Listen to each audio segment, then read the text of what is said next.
賞邊幾個節目主持人好多咧，我又都幾欣賞周星馳嘅。雖然咧有一次咧，佢就揸住一杯水咁唔小心咧就倒瀉，即係星仔唔小心就倒瀉落 A 仔嘅身上邊。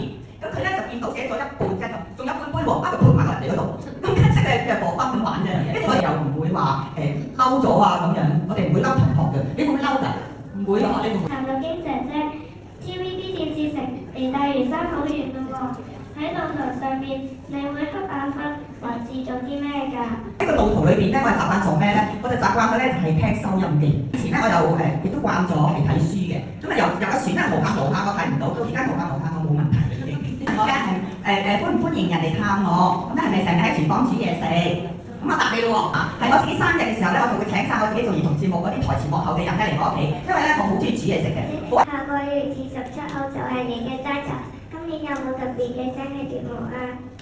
特別嘅生日話咁犀利，老師話俾你知。咁咧細個咧，如果父母咧陣間會俾利是你啦，咁我咧就會攞啲利是咧就買晒我自己中意食嘅嘢，例如我嗰時就係中意食朱古力啦、百力滋啦同埋珍珍辣薯片，我好中意食呢三樣嘢。我最中意其實我最中意係 biology， 即係好中意了解我哋自己人體究竟係咩一回事嘅，心肝脾肺腎喺邊個位。咁但係咧，我喺會考嘅時候咧，我係最好嘅成績係數學喎，咁樣咯。爸爸話飲少少紅酒就對身體健康好，認好啊！咁你就唔可以飲咁多。其實而家咧都好難飲咁多㗎啦。我而家咧就基本上我飲酒嘅態度咧係食晚飯嘅時候咧我先至會飲嘅。如果係食晚飯嘅時候咧，我覺得有酒陪住我一齊食咧，咁但嗰餐飯係開心啲美味嘅。